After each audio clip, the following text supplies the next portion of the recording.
उम्र 35 की हुई, अब नौकरी नहीं मिलेगी। कानून के दायरे में हिंदू और मुसलमान का अलग अलग स्थान है। ये भारत का संविधान है, ये मेरा हिंदुस्तान है। देश चलाने के लिए, राज चलाने के लिए शिक्षा की कोई आवश्यकता नहीं। पीएम सीएम बनने के लिए अधिकतम उम्र की कोई सीमा नहीं, क्योंकि ये लोग नेता हैं। जो खुद नहीं चल सकता वह देश चला रहा है। और भारत का नौजवान 35 वर्ष का हुआ नहीं, सरकार नगर निगम के कचरों की तरह उठा के बाहर फेंक देती है। हाय रे हाय, सारे कानून गरीबों पे लागू होते हैं, अमीरों पे नहीं। ऐसे में देश के नौजवान क्या करेंगे? सर पे बेरोजगारी का सेहरा बांधे भीख मांगेंगे या क्रिमिनल बनेंगे? हिंदुस्तान का हर नौजवान इसका उत्तर चाहता है। शिक्षित बेरोजगारों को रोजगार मिलनी चाहिए, तिरस्कार नहीं। लेकिन एक शेर है, लिखा परदेश किस्मत में वतन को याद क्या करना, और जहां बेदर्द हाकिम हो वहां फरियाद क्या करना।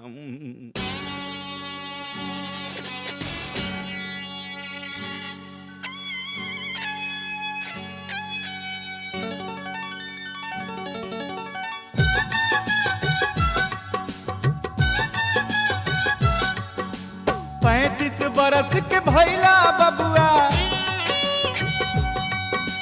35 बरस के भैला बबुआ, 35 बरस के भैला बबुआ, हो गइल भारी टेंशन। सरकार के बा ऑब्जेक्शन, सरकार के बा ऑब्जेक्शन, मिली ना सर्विस ना पेंशन। सरकार के बा ऑब्जेक्शन, मिली ना सर्विस ना पेंशन। सरकार के बा ऑब्जेक्शन। 35 बरस के भैला बबुआ, 35 बरस के भैला बबुआ, हो गइल भारी टेंशन। सरकार के बा ऑब्जेक्शन।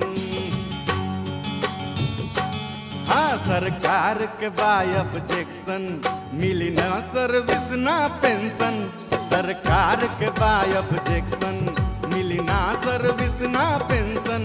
सरकार के बा ऑब्जेक्शन।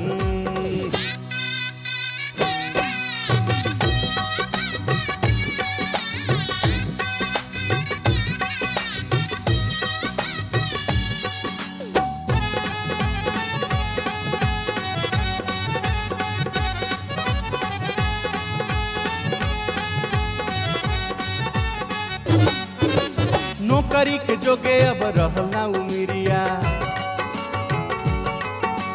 दीही सरकार नहीं तोहके नौकरिया।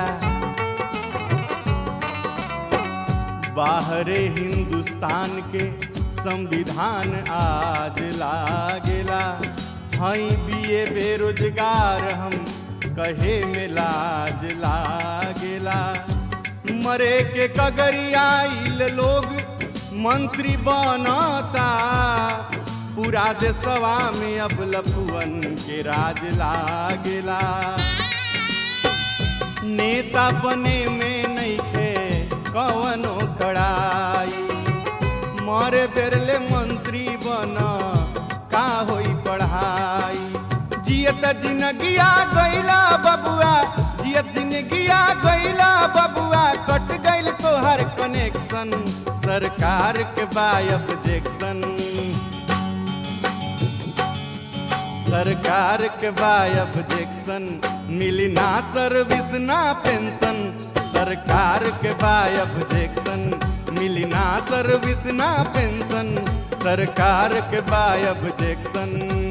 35 बरस के भैला बबुआ, 35 बरस के भैला बबुआ, हो गइल भारी टेंशन। सरकार के बा ऑब्जेक्शन, मिली ना सर्विस ना पेंशन। सरकार के बा ऑब्जेक्शन।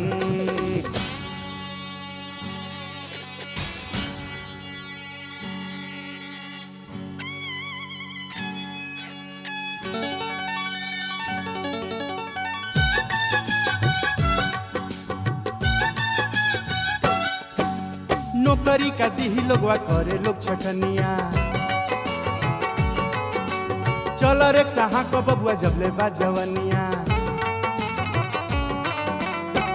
बूढ़ बूढ़ होके तू मर जइब जब फुटपाथ पे, लवारिस लाश के पोस्टर लगा दी लोग तोहरा माथ पे।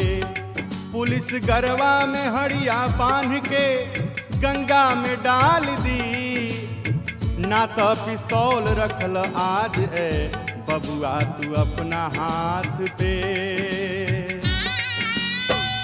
रिक्शा न चली तोहसे चली ना कुदारी, गोली तू मारी ल खुद के कहेले बिहारी।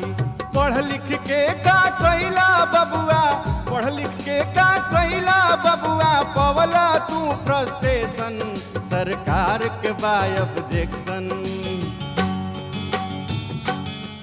सरकार के बा ऑब्जेक्शन, मिली ना सर्विस ना पेंशन, सरकार के बा ऑब्जेक्शन, मिली ना सर्विस ना पेंशन, सरकार के बा ऑब्जेक्शन। 35 बरस के भैला बबुआ, 35 बरस के भैला बबुआ, हो गइल भारी टेंशन, सरकार के बा ऑब्जेक्शन, सरकार के बा ऑब्जेक्शन, मिली ना सर्विस ना पेंशन, सरकार के बा ऑब्जेक्शन।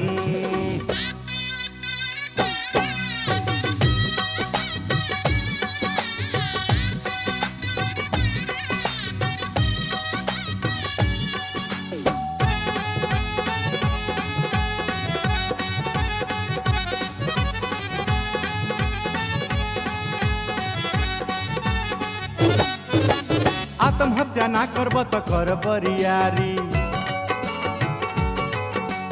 एक ही गो राह बा अब कर रंगदारी। रंगदारी के दुकान जौना दिने तोहार चल जाई, समझल कि तोहार भाग के रूप रंग बदल जाई।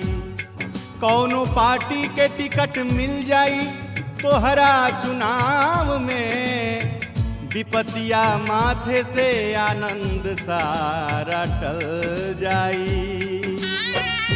औरी का शिक्षा दी हम कहे लोग पागल, हमहू तो पढ़ले रही नौकरी न लागल। तूहू उभगिया पहिला बबुआ, तूहू उभगिया पहिला बबुआ, अब का दी सजेशन, सरकार के बा ऑब्जेक्शन, हाँ सरकार के बा ऑब्जेक्शन, मिली ना नौकरी ना पेंशन, सरकार के बा ऑब्जेक्शन, मिली ना नौकरी ना पेंशन, सरकार के बा ऑब्जेक्शन। 35 बरस के भैला बबुआ, 35 बरस के भैला बबुआ, हो गइल भारी टेंशन, सरकार के बा ऑब्जेक्शन, सरकार के बा ऑब्जेक्शन। सुन बतिया बबुआ निक्सन, सरकार के बा ऑब्जेक्शन, सुन बतिया बबुआ निक्सन, सरकार के बा ऑब्जेक्शन। मिली ना नौकरी ना पेंशन, सरकार के बा ऑब्जेक्शन, मिली ना नौकरी ना पेंशन, सरकार के बा ऑब्जेक्शन।